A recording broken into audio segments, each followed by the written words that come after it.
వార్తలకు స్వాగతం. వివరాల్లోకి వెళ్తే డీజీపీగా ద్వారక తిరుమలరావు సర్వీస్ శుక్రవారంతో ముగియనుంది. నేపథ్యంలో ఆయన సంతృప్తి వ్యక్తం చేశారు. ఈ మేరకు మీడియాతో మాట్లాడారు. సైబర్ క్రైమ్ మినహా నేరాలన్నీ నియంత్రణలోనే ఉన్నాయని తెలిపారు. రాష్ట్రంలో మార్చిలోపు 1,00,000 సీసీ కెమెరాలను ఏర్పాటు చేస్తామని చెప్పారు. ప్రజల భాగస్వామ్యంతో ఇప్పటి వరకు 28,500 సీసీ కెమెరాలు ఏర్పాటు చేశామన్నారు. ఫింగర్ ప్రింట్ ఆధారంగా నేరాలు గుర్తించడంలో రాష్ట్రం ముందున్నట్లు తెలిపారు. డ్రగ్స్, గంజాయి నియంత్రణలో స్పెషల్ ఫోకస్ పెట్టామని, నేరం చేసేందుకు నేరగాళ్లు భయపడేలా నూతన టెక్నాలజీలను అందుబాటులోకి తీసుకొచ్చామని తెలిపారు. దేశంలోనే తొలిసారి డిజిటల్ బారికేడింగ్ సిస్టమ్ను పల్నాడు జిల్లాలో ఏర్పాటు చేశామని స్పష్టం చేశారు. సైబర్ నేరాలను తగ్గించేందుకు అవగాహన సదస్సులు నిర్వహిస్తున్నామని డీజీపీ తిరుమలరావు తెలిపారు. సుమారు 7 నెలల పాటు ఆంధ్రప్రదేశ్ రాష్ట్ర డీజీపీగా విధులు నిర్వర్తించి, అంతకన్నా ముఖ్యంగా చెప్పాల్సింది 35 సంవత్సరాల ఇండియన్ పోలీస్ సర్వీస్ సంబంధించినటువంటి ప్రజాసేవ నుంచి రేపు జరుగుతున్న సందర్భంగా మిగతా అందరితో ఒకసారి ముచ్చరించాలని మీడియా మిత్రులందరికీ, ప్రజలందరికీ ధన్యవాదాలు, కృతజ్ఞతలు తెలియజేయాలనే ఉద్దేశంతో ఈ సమావేశం ఏర్పాటు చేయడం జరిగింది. 35 సంవత్సరాల సుదీర్ఘ ప్రస్థానం చాలా సంతృప్తికరంగాను, ఒక విధంగా వెనక్కి చూసుకుంటే గర్వంగా చేయాల్సిన పనిని సక్రమంగా చేసినందుకు, అకాడమీ నుంచి బయటకు వస్తున్నప్పుడు తీసుకున్నటువంటి ప్రమాణాన్ని సాయశక్తుల పాటిస్తూ, రాజ్యాంగాన్ని గౌరవిస్తూ, ప్రజల మానవ హక్కుల్ని సంరక్షిస్తూ, పోలీసులో ఉన్నటువంటి ప్రధానమైనటువంటి 2 అంశాలు శాంతి భద్రతల పరిరక్షణ, నేరాలు నిరోధించడం, అదేవిధంగా వెలికి తీయటం, క్రైమ్ ప్రివెన్షన్ డిటెక్షన్ అనేటువంటి మౌలిక సూత్రాలు పాటిస్తూ సంతృప్తికరంగా. దేశంలో తొలిసారిగా మన మిత్ర పేరుతో ఏపీ ప్రభుత్వం వాట్సాప్ గవర్నెన్స్ కు శ్రీకారం చుట్టింది. ఈ సేవలను ఉండవల్లిలో నివాసంలో మంత్రి నారా లోకేష్ ప్రారంభించారు. దీనికోసం అధికారిక వాట్సాప్ నంబర్ 9552300009ని రాష్ట్ర ప్రభుత్వం కేటాయించింది. ఆ అకౌంట్ కు వెరిఫైడ్ ట్యాగ్ టిక్ మార్క్ ఉంది. పౌర సేవలు అందివ్వడంతో పాటు ప్రజల నుంచి వినతులు స్వీకరించేందుకు, వారికి అవసరమైన సమాచారాన్ని చేరవేసేందుకు వీలుగా వాట్సాప్ గవర్నెన్స్ ను ప్రభుత్వం తీసుకొచ్చింది. కార్యక్రమం ప్రారంభం సందర్భంగా నారా లోకేష్ మాట్లాడారు. వాట్సాప్ గవర్నెన్స్ చంద్రబాబు 2.0 పనితీరుకు మరో మైలురాయి అన్నారు. సర్టిఫికేట్ల కోసం కార్యాలయాల చుట్టూ తిరిగే పరిస్థితి రాదని, ఇప్పటి వరకు ఎవరూ చేయని విధానానికి శ్రీకారం చుట్టామన్నారు. So respected dignitaries, media friends, all of you, thank you very much for making it. As Bhaskar Garu just stated, we all believe it's a historical movement in governance initiative. We have seen our leader Chandrababu Naidu Garu 1.0, and as he's saying, this is his 2.0, and this marks with his change in governance also and delivery of e-governance. I believe that this is a true transformation that we're going to achieve. Saying that, this is what we call the Mana Mitra. It's a WhatsApp governance initiative that's going to be launched by the government of Andhra Pradesh and Meta. It's here to deliver seamless, efficient, citizen-centric public service delivery. You know, to this initiative, we believe that Andhra Pradesh is again at the forefront of e-governance initiatives. In the past, the entire nation used to look at Andhra Pradesh and what are we doing so they can adopt. I believe this is the first step in that direction. And from RTG, from IT department, you will be seeing more and more such initiatives coming. Our entire objective is to keep the citizen as center of our universe and look at what are all the touch points of the citizen, how do we resolve their problems, how do we ensure that on a day-to-day issues, both the government and the political system is not relevant. So to get basic documents, why should they come to a government office or why should they meet an MLA is a question, is a challenge that I have taken up. మీ అందరు తెలిసిందే, యువగలం పాదయాత్ర చేశాను, 3132 కిలోమీటర్లు నేను నడిచాను. ఈ ఆలోచన నాకు యువగలం పాదయాత్ర నుంచి మొదలైంది. మీరు ఒక్కసారి కానీ మా స్పీచ్లు కూడా మీరు చూస్తుంటే, నా స్పీచ్ చూస్తుంటే నేను పదే చెప్పేవాడిని, ఒక బటన్ నొక్కితే భోజనం వస్తుంది, ఒక బటన్ నొక్కితే సినిమా చూస్తున్నాం, ఒక బటన్ నొక్కితే ట్యాక్సీ వస్తుంది, కానీ ఒక బటన్ నొక్కితే ఎందుకు ప్రభుత్వం మీ దగ్గరికి రావట్లేదు, ఆ ఛాలెంజ్ నేను స్వీకరిస్తున్నానని ఆనాడు చెప్పాను. అందుకే ఈరోజు మన మిత్ర, ప్రజల చేతిలోనే ప్రభుత్వం, ప్రజల చేతిలో పాలన, మాది ప్రజాప్రభుత్వం. రాష్ట్ర రాష్ట్రంలో అత్యంత అవినీతిపరుడు జగన్ అయితే ఆయన్ను మించిన వ్యక్తి మాజీ మంత్రి పెద్దిరెడ్డి రామచంద్రారెడ్డి అని ఏపీ శాసన మండలి చీఫ్ విప్ పంచుమర్తి అనురాధ విమర్శించారు. పుంగనూరు ఓటర్ల లిస్టు కన్నా పెద్దిరెడ్డి అవినీతి పాపాల లిస్టే ఎక్కువగా ఉందని వ్యాఖ్యానించారు. ఆయన పగలు పూజలు, రాత్రంతా దోపిడీలు చేస్తుంటారని ఆరోపించారు. పెద్దిరెడ్డి అవినీతి సామ్రాజ్యం మండల స్థాయి నుంచి కేంద్రం వరకు పాకిందన్నారు. శివశక్తి పాల డైరీ ద్వారా రైతుల రక్తాన్ని పీల్చుతున్నారన్నారు. చిత్తూరు జిల్లా పులిచెర్ల మండలంలో అసైన్డ్ భూములు, పుంగనూరు మండలం రాగానిపల్లెలో భూములు కొట్టేయలేదా అని ప్రశ్నించారు. రేణిగుంట పరిధిలోని 20 ఎకరాల ప్రభుత్వ భూమి పెద్దిరెడ్డి భార్య పేరున ఎలా వచ్చిందని అనురాధ నిలదీశారు. ఈ రాష్ట్రంలో అత్యంత అవినీతి పరుడైన జగన్మోహన్ రెడ్డి గారు 31 క్రిమినల్ కేసులు పెట్టించుకోవడమే కాకుండా లక్షల కోట్ల దోచేసిన వ్యక్తిగా 420 సీఎంగా, గూగుల్లో కొడితే 420 సీఎంగా మనకి గూగుల్లో దర్శనమిచ్చే ఈ జగన్మోహన్ రెడ్డి గారు అత్యంత అవినీతి పరుడుగా ఆంధ్ర రాష్ట్రంలో ముద్రపడితే దానికి ఏ మాత్రం కూడా తగ్గకుండా ఈనాడు పెద్దిరెడ్డి రామచంద్రారెడ్డి గారి అవినీతి పుంకాలుగా బయటికి వస్తూ ఉంది. ఈ పెద్దిరెడ్డి రామచంద్రారెడ్డి పగలేమో పూజలు, రాత్రంతా కూడా దోపిడీలు. ఇది ఎక్కడ కూడా ఇలాంటి స్ప్లిట్ పర్సనాలిటీని మనం చూడం. ఒక్క పెద్దిరెడ్డి రామచంద్రారెడ్డిలోనే ఈ స్ప్లిట్ పర్సనాలిటీని చూస్తూ ఉన్నాం. పీలేరు ఎమ్మెల్యేగా మొదలుకొని అతని అవినీతి సామ్రాజ్యాన్ని స్టెప్ బై స్టెప్ పెంచుకుంటూ మరి మండల స్థాయి నుంచి, తర్వాత జిల్లా స్థాయి నుంచి, తర్వాత రాష్ట్ర స్థాయి నుంచి మరి ఏకంగా కేంద్ర స్థాయి వరకు కూడా మరి అతని అవినీతి సామ్రాజ్యాన్ని విస్తరించారు అనే చెప్పడంలో ఏ మాత్రం కూడా అతిశయోక్తి లేదు. నేను ఏ పాపం ఎరగను, నాకేమీ తెలీదు అని చెప్పి పెద్దిరెడ్డి రామచంద్రారెడ్డి గారు ఈరోజు మరి మన ప్రెస్లో మాట్లాడటం మనం చూస్తూ ఉన్నాం.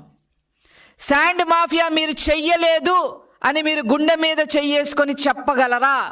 ల్యాండ్ మాఫియా మీరు చెయ్యలేదు అని మీరు గుండె మీద చెయ్యేసుకొని చెప్పగలరా? అదే విధంగా చివరికి రైతులు రక్తం కూడా పీల్చుకునే విధంగా మీరు మీ శివశక్తి డైరీ ద్వారా మరి పాల రేటు సైతం కూడా ఎక్కువ రేట్లకు అమ్మిన మాట వాస్తవం కాదా అని చెప్పి సందర్భంగా నేను అడగదలుచుకున్నా. అంతేకాకుండా మదనపల్లిలో మరి ఒక గవర్నమెంట్ ఆఫీస్లో ఫైల్ దగ్ధమైతే నాకు ఏ సంబంధం లేదు అని చెప్పిన మీరు ముందస్తు బెయిల్ ఎందుకు తెచ్చుకున్నారు అని చెప్పి ఈ సందర్భంగా మేము అడగదలుచుకున్నాం.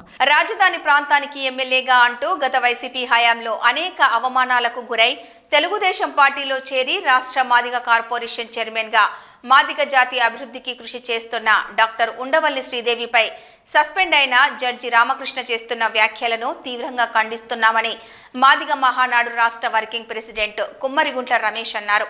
Doctor B R Ambedkar circle centre వద్ద సస్పెండ్ అయిన రామకృష్ణ ఫ్లెక్సీపై చెప్పులతో కొడుతూ ఆందోళన వ్యక్తం చేశారు. ఈ సందర్భంగా మీడియాతో కుమ్మరిగుంట్ల రమేష్ మాట్లాడుతూ దళిత మహిళ ఒక మాజీ ఎమ్మెల్యేను కించపరుస్తూ మాట్లాడిన రామకృష్ణపై CM Chandrababu, deputy CM Pawan Kalyan, మంత్రి నారా లోకేష్ చర్యలు తీసుకోవాలని డిమాండ్ చేశారు.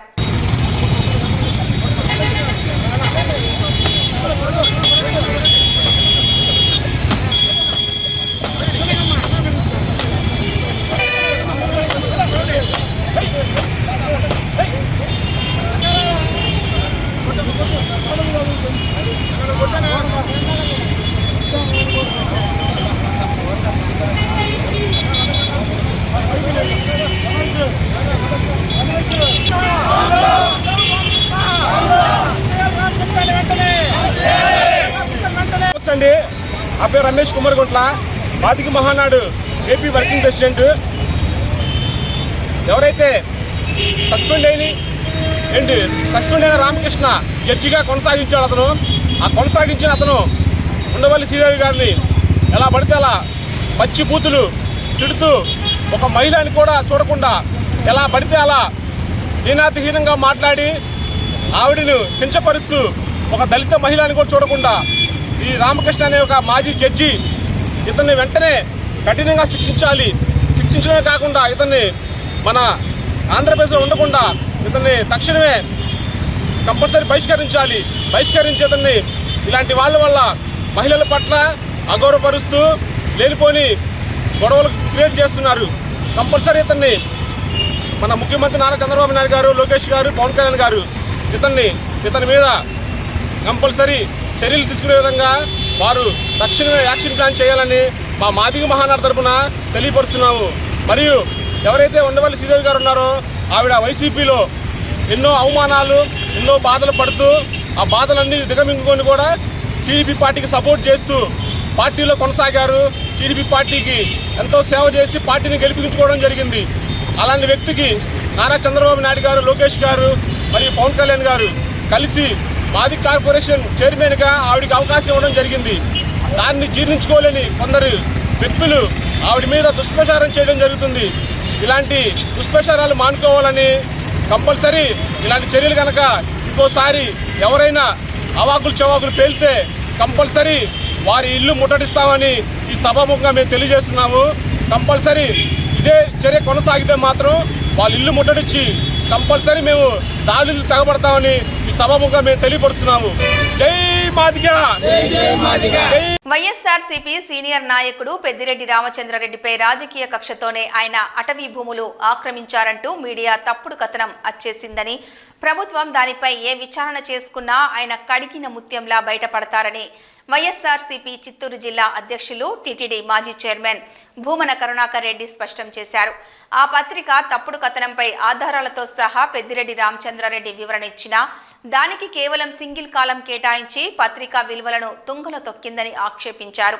కూటమి ప్రభుత్వం ఎన్ని వేధింపులకు గురి చేసినా తమ పోరాటం నుంచి వెనక్కి తగ్గే ప్రసక్తే లేదని భూమన కరుణాకర్ రెడ్డి తేల్చి చెప్పారు. చాలా సుస్పష్టంగా ఎట్టి పరిస్థితుల్లోనూ నేను చేసినటువంటి సూపర్ 6 వాగ్దానాలను నెరవేర్చటానికి ఏమాత్రమూ కూడా అనువైనటువంటి రీతిలో పరిస్థితులు లేవు. కనుక వృద్ధి రేటును 15% పెంచిన తరువాత దానిని గురించి ఆలోచిస్తాను అని చెప్పటం ఎంత దుర్మార్గమైనటువంటి విషయం అంటే, ప్రపంచంలో ఎంతో మంది మోసగాళ్లను చూసి ఉంటాం, ఎంతో మంది వంచన చేసేటువంటి వాళ్లను చూసి ఉంటాం. కానీ ఒక ప్రజానాయకుడిగా ఉండి ప్రజలకు మేలు చేయటానికే కారణజన్ముడుగా జన్మించినాను అని తన అనుయాయుల చేత పొగిడించుకునేటువంటి చంద్రబాబు నాయుడు గారు చేసినటువంటి ఈ ప్రజా వంచన అన్నింటికంటే చాలా దుర్మార్గమైనటువంటిది. నేను అధికారంలోకి వస్తే తల్లికి వందనం పేరుతో ప్రతి ఒక్కరికి బిడ్డకు 15,000 రూపాయలు ఇస్తానని చెప్పినటువంటి వ్యక్తి, అన్నదాతలకు 20,000 రూపాయల సహాయం చేస్తానన్నటువంటి వ్యక్తి, ప్రతి సంవత్సరము నిరుద్యోగుడికి ప్రతి ఒక్కడికి కూడా 3,000 రూపాయల భృతి ఇస్తానని చెప్పినటువంటి వ్యక్తి, 50 ఏళ్లు నిండినటువంటి మహిళలకు అందరికీ కూడా ప్రతి సంవత్సరము 18,500 ఆర్థిక సహాయం చేస్తానని చెప్పినటువంటి వ్యక్తి ఈ రోజున రాష్ట్ర ఆర్థిక పరిస్థితి దుర్మార్గంగా ఉంది కాబట్టి నేను చేయలేను అని చెప్పటం. ఇదే చంద్రబాబు నాయుడు గారు, పవన్ కళ్యాణ్ గారు, ఆయన కూటమిలో సాగేటువంటి పురంధరేశ్వరి గారు, వీళ్ళంతా కూడా ఎన్నికలలో ప్రచారం చేసినప్పుడు రాష్ట్ర ఆర్థిక పరిస్థితి కకావికలమైపోయింది, తునాతునకలైపోయింది. జగన్మోహన్ రెడ్డి 14 లక్షల కోట్ల రూపాయల ఆర్థిక భారాన్ని మోపినాడు ఈ రాష్ట్రం మీద. ఈ రాష్ట్రం 8 నెలలైనా హామీలు అమలు చేయలేక చేతులెత్తేసిన చంద్రబాబు తన అసమర్థతను జగన్ మీదకు డైవర్ట్ చేసేందుకు నీతి ఆయోగ్ రిపోర్టును ఇష్టారీతిగా మార్చేశారని వైఎస్ఆర్సీపీ ఎమ్మెల్సీ డాక్టర్ మొండితోక అరుణ్ కుమార్ ఆక్షేపించారు. తన 5 ఏళ్ల పాలనను జగన్ 5 ఏళ్ల పాలనతో పోల్చకుండా కరోనా ఏడాదితో పోల్చినప్పుడే చంద్రబాబు తన అసమర్థతను బయటపెట్టుకున్నారని ఆయన దుయ్యబట్టారు. రాజకీయాల్లో తనది 40 ఏళ్ల ఇండస్ట్రీ అని చెప్పుకునే చంద్రబాబుకి ప్రభుత్వ ప్రాధాన్యతపై ఇప్పటికీ స్పష్టత రాలేదని తేల్చి చెప్పారు. చంద్రబాబు ప్రకటించిన సూపర్ 6 హామీలకు గ్యారంటీ ఇచ్చిన పవన్ కళ్యాణ్ ప్రజలకు ఏం సమాధానం చెబుతారని పార్టీ కేంద్ర కార్యాలయంలో ప్రెస్ మీట్లో అరుణ్ కుమార్ ప్రశ్నించారు. ఈ ముఖ్యమంత్రి చంద్రబాబు నాయుడు గారు 4సారి ముఖ్యమంత్రి అయ్యారు. సుమారు 45 సంవత్సరాల రాజకీయ అనుభవం ఉన్న ఈ అనుభవం ఉన్న వ్యక్తికి ప్రభుత్వ ప్రాధాన్యతలు ఏంటి, మేము ఎటువంటి వాగ్దానాలు చేశాం, ఆ వాగ్దానాలు ఎలా అమలుపరచాలి, ఎటువంటి హామీలు ఇచ్చామనే దాని మీద ఒక స్పష్టత లేదు, ఒక విశ్వాసం లేదు. ఎన్నికల ముందు హామీలు ఇచ్చాం, గెలిస్తే చాలు, ప్రజల్ని వదిలేయించిన విధంగా చేస్తూ ప్రజల్ని పచ్చి మోసం చేస్తున్న వ్యక్తిగా ఎవరున్నారంటే ఈ రాష్ట్ర ముఖ్యమంత్రి చంద్రబాబు నాయుడు గారు. మరి ఈ వాగ్దానాలు, ఈ హామీలు, వాళ్ళ మేనిఫెస్టో ఏదైతే సూపర్ 6 అన్నారో ఆ సూపర్ 6 అమలు వాటి మీద మాట్లాడకుండా ఎప్పుడు చూసినా ఒక డైవర్షన్ పాలిటిక్స్ మీదే తెర చూపిస్తున్నారు. ఏ నెలకు ఆ నెల, ఏ వారానికి ఆ వారం సూపర్ 6 అడిగితే చాలు డైవర్షన్ పాలిటిక్స్ చేస్తూ ఉంటారు. మరి ఇప్పటికే కూడా ప్రజలు తేడా చూస్తున్నారు. వైఎస్ఆర్ కాంగ్రెస్ పార్టీ ప్రభుత్వంలోని పనులు ఏ విధంగా మేనిఫెస్టోకి మేము అత్యంత ప్రాధాన్యత ఇచ్చాం, ఏ విధంగా మేనిఫెస్టోని తూచా తప్పకుండా అమలు చేశాం. మా మేనిఫెస్టో ఏమైతే హామీలు ఇచ్చామో ఆ హామీల్ని ప్రజలకు తెలిసే విధంగా ప్రతి ప్రభుత్వ ఆఫీసులో మా ప్రాధాన్యత ఇది, మా మేనిఫెస్టో ఇది, మాకు ఇన్ని ఉన్నా సరే, ఇబ్బందులు ఉన్నా సరే మా మేనిఫెస్టోని మేము తూచా తప్పకుండా చేస్తామని మేము ప్రతి కార్యాలయం మీద బోర్డులు పెట్టి మరీ కూడా ప్రదర్శించాం. మరి ఇప్పుడు ఈ ప్రభుత్వమో సూపర్ 6 అన్నారు, సూపర్ 7 అన్నారు, 31 హామీలు అన్నారు, ప్రతి హామీ తీరుస్తామని చెప్పారు. కూటమి ప్రభుత్వం అధికారంలోకి వచ్చినాటి నుంచి మీడియాను అడ్డం పెట్టుకొని నిత్యం తమపై బురద జల్లే కార్యక్రమం చేస్తోందని పుంగనూరు ఎమ్మెల్యే పెద్దిరెడ్డి రామచంద్రారెడ్డి మండిపడ్డారు. తిరుపతిలోని క్యాంపు కార్యాలయంలో బుధవారం మీడియా సమావేశంలో మాట్లాడుతూ పులిచెర్ల మండలంలో అటవీ భూములను కబ్జా చేశామంటూ చంద్రబాబుకు అంటకాగే ఎల్లో మీడియాలో ప్రచురించిన కథనం పూర్తి అవాస్తవమని ఖండించారు. ఇటువంటి తప్పుడు కథనం ప్రచురించిన ఈనాడు సంస్థలపై చట్టరీత్యా చర్యలు తీసుకుంటామని స్పష్టం చేశారు. 1 ఎకరమైనా చట్ట విరుద్ధంగా కబ్జా చేసినట్లు నిరూపించగలరా అని సవాల్ చేశారు. చట్టబద్ధంగా 2001లో కొనుగోలు చేసిన భూములపై నిసిగ్గుగా పచ్చి అబద్ధాలతో కూడిన కథనంను ప్రచురించడం వెనుక చంద్రబాబు డైవర్షన్ పాలిటిక్స్ ఉన్నాయని ధ్వజమెత్తారు. మేము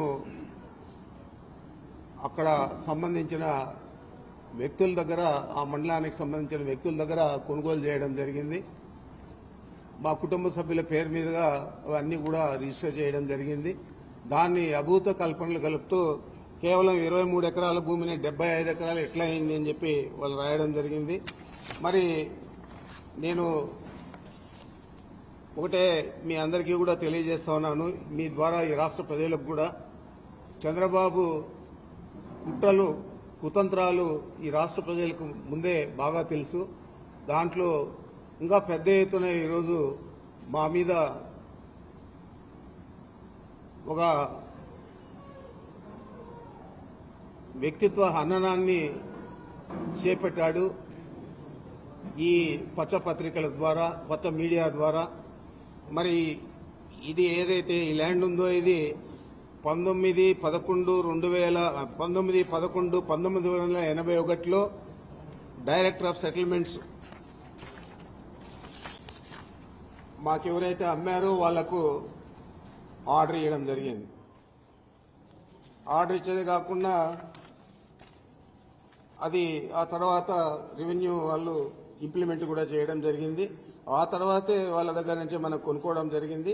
ఆ రోజు ఆర్డరు సెటిల్మెంట్ డైరెక్ట్ ఇచ్చిన అసదుద్దీన్ అహ్మద్ అని చెప్పి ఐఏఎస్ ఆఫీసర్ ఇవ్వడం జరిగింది. ఈ కాపీ మీ అందరికీ కూడా చూపిస్తా ఉన్నాను.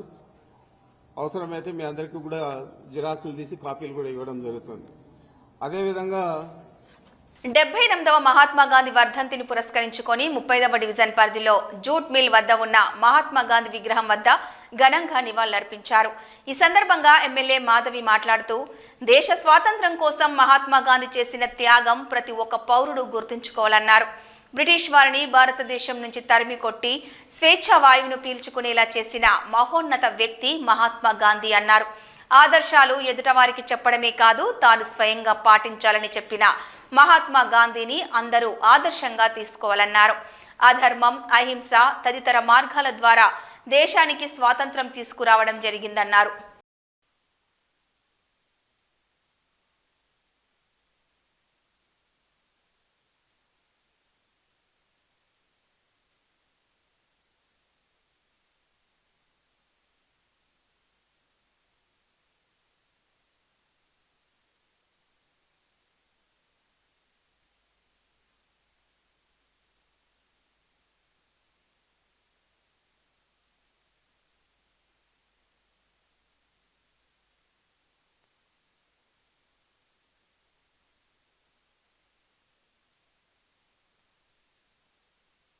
తన ధర్మంగా అహింసే పరమోధర్మంగా భావిస్తూ బ్రిటిష్ వారిని భారతదేశం నుంచి తరిమి కొట్టి స్వేచ్ఛావాయువులు పీల్చుకునేలాగా చేసిన మహోన్నత వ్యక్తి.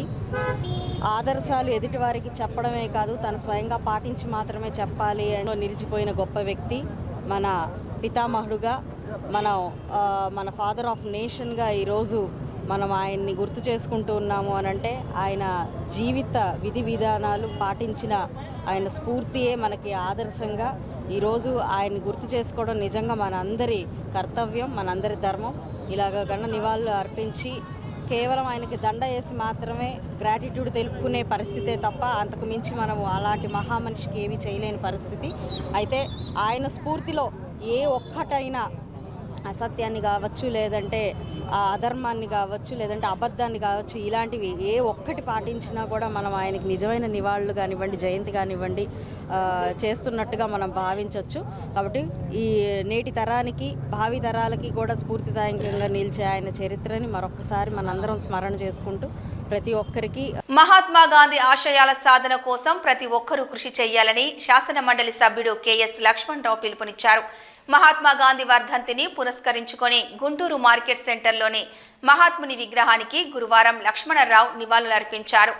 స్వతంత్ర ఉద్యమంలో గాంధీ చేసిన పోరాటాలను మనమంతా కలిసి భావి తరాలకు అందించాలని ఆకాంక్షించారు.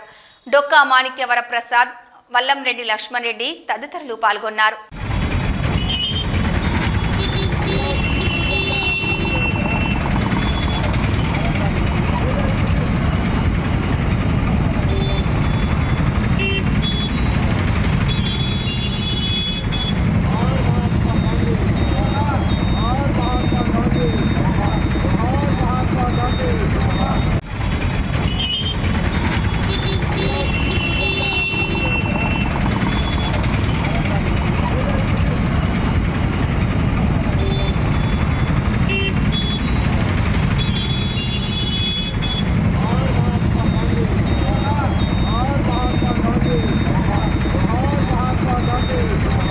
గీత కులాభివృద్ధికి కృషి చేస్తున్న సీఎం చంద్రబాబుకి వీరంకి గురుమూర్తి ధన్యవాదాలు తెలియజేశారు. ఆ వివరాలు ఇప్పుడు చూద్దాం. 10% ఓటా ఇస్తానని ఎన్డీఏ ప్రభుత్వం, తెలుగుదేశం పార్టీ ప్రతిపక్షంలో ఉన్నప్పుడు ఏదైతే చెప్పామో అదేవిధంగా మా యువనాయకుడు నారా లోకేష్ బాబు గారు పాదయాత్రలో ఏదైతే 10% గీత కార్మికులకు మద్యం దుకాణాలు ఇస్తామని చెప్పామో, ఎన్డీఏ ప్రభుత్వం ఏదైతే మేనిఫెస్టోలో హామీ ఇచ్చిందో ఆ హామీని జీవో నెంబర్ 13 ద్వారా 21/1/2025 తేదీన 10% వాటా గీత కార్మికులకు ఇస్తూ జీవో ఇవ్వటమే కాకుండా ఈరోజు దానికి సంబంధించినటువంటి మొత్తం కార్యక్రమాన్ని ఈ ప్రభుత్వం ముందుకు తీసుకెళ్తుందని చెప్పి తెలియజేస్తూ, ఇందుకు మనస్ఫూర్తిగా గీత కార్మికుల తరపున గౌడ, శెట్టి బలిజ, ఈడిగా, సీసాయిన, యాత కులస్తులు ఎవరైతే ఉండారో హృదయపూర్వకంగా ఎన్డీఏ ప్రభుత్వానికి కృతజ్ఞతలు, ధన్యవాదాలు తెలియజేస్తా ఉన్నాం. అదేవిధంగా గౌరవ ముఖ్యమంత్రి నారా చంద్రబాబు నాయుడు గారికి, ఉప ముఖ్యమంత్రి పవన్ కళ్యాణ్ గారికి, యువ నాయకులు నారా లోకేష్ బాబు గారికి, ఎక్సైజ్ శాఖ మంత్రులు కొల్లు రవీంద్ర గారికి మనస్ఫూర్తిగా ధన్యవాదాలు, కృతజ్ఞతలు తెలియజేసుకుంటున్నాం. ఎందుకంటే ఈరోజు మాట నిలబెట్టుకున్నటువంటి జీవో గౌడ కులస్తులకు ఆసరా, గౌడ కులస్తులకు ఒక అండ, చెప్పిన మాట నిలబెట్టుకున్నటువంటి ప్రభుత్వం ఎన్డీఏ ప్రభుత్వం. సూపర్ 6 పై చిత్తూరు వైఎస్ఆర్ పార్టీ కార్యాలయంలో నాయకులు సమావేశం నిర్వహించారు. ఈ సందర్భంగా మాట్లాడుతూ సూపర్ 6 హామీలకు సంబంధించిన ప్లక్కార్డు చూపిస్తూ నిరసన తెలియజేశారు. ఎన్నికల్లో చంద్రబాబు హామీలన్నీ డమ్మీలంటూ ధ్వజమెత్తారు. మాట ఇచ్చి పేద ప్రజలను బాబు మోసం చేశారని మండిపాటు పడ్డారు. విద్య, వైద్యం, సచివాలయ వ్యవస్థ నిర్వీర్యం చేస్తున్నారని ఆగ్రహం వ్యక్తం చేశారు.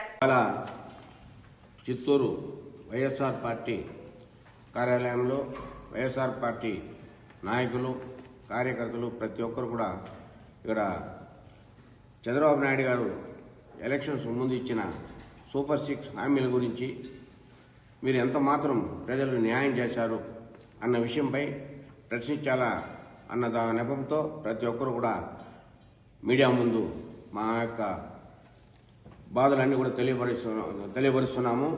ముఖ్యంగా చెప్పాలంటే ఎలక్షన్స్ ముందు సూపర్ 6 అంటే ప్రతి ఒక్క మహిళకి 15,000 అని, ప్రతి మహిళకు 1,500 రూపాయలు ఉచితంగా ఇస్తామని, నిరుద్యోగ వృత్తి అని, మరి ఫ్రీ బస్సెస్ అని, తర్వాత 3 సిలిండర్లు అని, తర్వాత పెన్షన్స్ 4,000 రూపాయలని పెన్షన్ చేయడం జరిగింది. బాగానే ఉంది. ఇప్పుడు పెన్షన్ కార్యక్రమం మాత్రం ఒకటే సజావుగా జరుగుతూ ఉంది. మిగతా అన్ని విషయాలు కూడా ఎక్కడ కూడా నిరుద్యోగ వృత్తి కానీ, ప్రతి బిడ్డకు 15,000 ఇస్తానని చెప్పిన విషయం కానీ, పిల్లలు ఫీజు రియంబర్స్మెంట్ లేకుండా చదువులు కూడా నిలిపే పరిస్థితికి వచ్చేసింది పేద ప్రజలంతా. ఇలాంటి పరిస్థితుల్లో మేము తెలుగుదేశం ప్రభుత్వము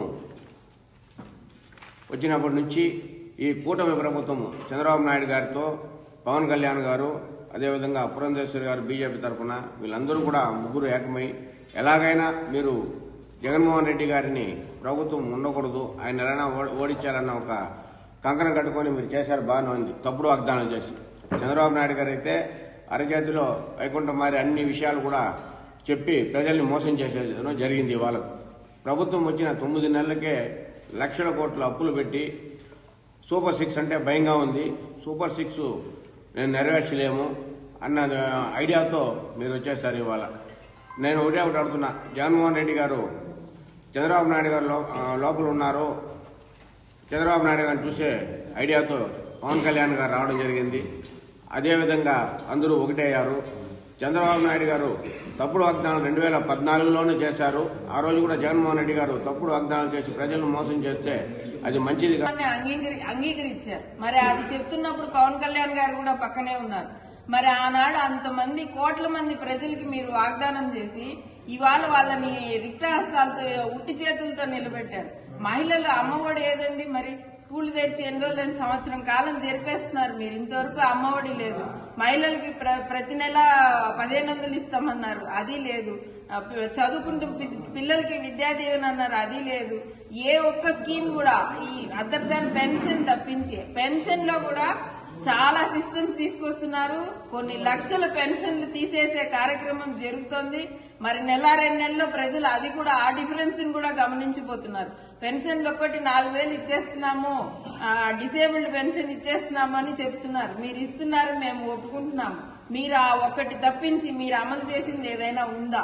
గ్యాస్ అన్నారు, ఉచిత గ్యాస్ సిలిండర్ అన్నారు. మరి 100లో ఎంతమందికి పడుతుందండి? మీరు రిలీజ్ చేసిన బడ్జెట్ లోనే ఎంతమందికి కేటాయించారు మీరు? మరి ప్రజల్ని ఎందుకు, ముఖ్యంగా మహిళల్ని ఈ విధంగా మోసం చేసి మహిళల్ని వాళ్ళ నడి రోడ్లో నిలబెట్టారు? రాజశేఖర్ రెడ్డి గారు గాని, జగన్మోహన్ రెడ్డి గారు గాని మహిళల అభ్యున్నతికి నిరంతరం పాటుపడుతూ వారి జీవనాధారం మెరుగుపరచడానికి ఏ విధంగా ముందుకెళ్లాలని ఆలోచించినటువంటి ప్రభుత్వాలు వారివి. మహిళల్ని నిట్ట నిలువున మోసం చేసినటువంటి ప్రభుత్వం మీది. మరి మీ గవర్నమెంట్ లో ఉంటున్నటువంటి మహిళా నాయకులు గాని, మంత్రులు గాని ఎందుకు ఇన్ని ఇన్సిడెంట్స్ జరుగుతున్న, మహిళల మీద జరుగుతున్న అఘాయిత్యాలు, చిన్నారుల మీద జరుగుతున్నటువంటి అఘాయిత్యాలు, వీటన్నిటి మీద రియాక్ట్ అయ్యి ప్రజలకి, మహిళలకి భద్రత కల్పించాల్సింది పోయి మరి ఆ దిశగాను అడుగులు లేవు. కేవలం జగన్మోహన్ రెడ్డి గారిని రాజకీయ పరంగా టార్గెట్ చేయడము. జగన్మోహన్ అందరికి తెలిసిందే, ఆయన ఎన్నికలకు ముందు మీరు ఏమడిగినా ఫ్రీ ఫ్రీ ఫ్రీ, ఉచితం ఉచితం ఉచితం. కాకపోతే మాలాంటి పేద ప్రజలకు ఏదో వస్తుందంటే ఆశించడం తప్ప, ఆశించి అధికారం ఇవ్వడం తప్ప ఇంకేం తెలియదు. ఆయన అధికారం వచ్చిన తర్వాత ఈరోజు ఒక కులం కాదు, మతం కాదు, ప్రతి ఒక్కరిని కూడా అన్ని రకాలుగా కూడా ఈ రాష్ట్రంలో దాదాపు 7 నెలలు కావస్తుంది. ఇంకా సంవత్సరంలో పూర్తి కాలేదు. ఈ లోపే దాదాపు 1,20,000 కోట్ల రూపాయలు అప్పుగా తెచ్చుకున్నటువంటి బాబు గారు ఏం చేశారు? ఆ నిధులను ఆలోచిస్తే తన కార్యకర్తలకు మాత్రమే పంచిపెడుతున్నారనే విషయాన్ని ప్రజలు గమనిస్తూనే ఉన్నారు. ఇక రాబోయే రోజుల్లో ఖచ్చితంగా ఆయన ఏ పథకం కాదు కదా, ఉన్నటువంటి ప్రజల మీద ఇంకా భారం వేసి దోచుకోవడం తప్ప. కూటమి ప్రభుత్వం అధికారంలోకి వచ్చింది మొదలు రాష్ట్రంలో దళితులకు రక్షణ కరువైందని, అంబేద్కర్ రాజ్యాంగాన్ని పక్కన పెట్టి లోకేష్ రెడ్ బుక్ రాజ్యాంగం అమలు చేస్తున్నారని YSRCP SC cell working president Kommuri Kanakarao ఆక్షేపించారు. సీఎం చంద్రబాబు సొంత జిల్లా చిత్తూరులో దళిత రైతు రమణయ్యను టీడీపీ నాయకుడు దాడి చేసి కొట్టడంతో ఆయన ప్రాణాలు కోల్పోయాడని చెప్పారు. దళితులపై దాడులు జరుగుతుంటే నిమ్మకు నీరెత్తినట్టు వ్యవహరిస్తున్న హోంమంత్రి వంగలపూడి అనిత తక్షణం రాజీనామా చేయాలని పార్టీ కేంద్ర కార్యాలయంలో ప్రెస్ మీట్లో కనకారావు డిమాండ్ చేశారు. చెప్పాల్సిన పని లేదు. పోలీసు వాళ్ళు ఎట్లా కానిస్టేబులే కొడుతున్నారు అని చెప్పి పేపర్లో వచ్చిందాన్ని బట్టి మళ్ళీ మేము అందరూ చెప్తే రిజిస్టర్ చేస్తున్నారు. నిన్న వాళ్ళ కౌన్సిలర్స్ వాళ్ళు కూడా బెదిరిస్తున్నారు. అది చెప్తే మాకు వెంటనే కూడా ఫోన్లు చేయడము, మేము ఎందుకు వాళ్ళకు మేము కేసు ఏమైనా ఉంటే మాకు చెప్పండి, మీరు మాత్రం పత్రికా విలేకరుల సమావేశం పెట్టి మీరు స్టేట్మెంట్ ఇవ్వద్దండి అని చెప్పి సీఐలే ఫోన్లు చేసి చెప్తాను. మా పార్టీ వాళ్ళు ఎవరు చెప్పినా కూడా ప్రతిపక్ష పార్టీ మీరు పోవద్దని చెప్పి బహిరంగ చెప్తున్నారు. ఆన్ రికార్డ్ ఆయన చేయొద్దని చెప్పినారు. నిన్న మొన్న కూడా మా అందరికి కూడా ఫోన్లు వచ్చేసాయి చెప్పేసి మీరు చేయడము మాకు పత్రికలు రాకుండా చూసుకోమని చెప్పేసి పై అధికారులు చెప్తున్నారు అని చెప్పేసి సిఐలు డిఎస్పీలు చెప్పడం ఇవన్నీ జరుగుతుండే. నిన్న గుంటకల్లో చింతలాంపల్లి అని గుంటకల్ మండలంలో ఒక గ్రామం ఉంది. చిన్న గుడి దగ్గర చిన్న స్థలంకి పంచాయతీ ఏదో చిన్న స్థల వివాదం ఉన్నట్టుంది పార్టీ. సరే వాళ్ళిద్దరు వ్యక్తులైనా కూడా ఒకరో పార్టీ. ఒక 20-25 రోజుల కిందట కూడా అక్కడ గలాడ జరిగితే వీళ్ళు హాస్పిటల్ పాలై అనంతపురం డిస్టిక్ హెడ్ క్వార్టర్స్లో 5 మంది అడ్మిట్ అయినా కూడా వాళ్ళని కొట్టిన దానిపైన బెయిలబుల్ పెట్టి వీళ్ళపైన నాన్ బెయిలబుల్ కేసులు పెట్టారు. 2 కేసులు పెట్టారు, కౌంటర్ కేసులు 2 పెట్టారు. అది జరిగిపోయింది. మళ్ళీ మొన్న చిన్న ఇన్సిడెంట్ జరిగితే గ్రామంలో జరిగితే దెబ్బలు తిని కంప్లైంట్ ఇవ్వడానికి నాగేంద్ర కంప్లైంట్ ఇవ్వడానికి పోలీస్ స్టేషన్కి పోతే అక్కడ సిఐలు లేడంటే కానీ ఎవరో కానిస్టేబుల్ కిషోర్, జాఫర్, ఒక 2-3 కానిస్టేబుల్ ఉన్నారు. వాళ్ళు కంప్లైంట్ తీసుకొని పక్కన పెట్టేసి గుడ్డలిప్పి ఒక డ్రాయర్తో నిలబెట్టి నోట్లో ఆ కానిస్టేబులే గుడ్డ పెట్టి వాళ్ళు ఇష్టానుసారం కొడితే తట్టుకోలేక పరిగెత్తుకొని పోయి వచ్చేసి రోడ్లోకి వచ్చి పడితే రోడ్లో ఉండే జనం ఏమి ఇట్లా వచ్చి పడినావు అని చెప్పేసి చూసి చేస్తే అప్పుడు మళ్ళీ కూడా వైఎస్ఆర్ కాంగ్రెస్ పార్టీ నాయకులు బాబు, సుంకన్న వీళ్ళంతా పోయినా కూడా వారిపైన కూడా ఎట్లంటే అట్లా దుర్భాషలాడు. నేనేదో మళ్ళీ చెప్పలేదు.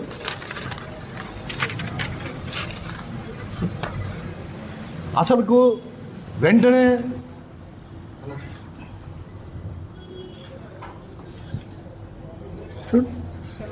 నేను చెప్తా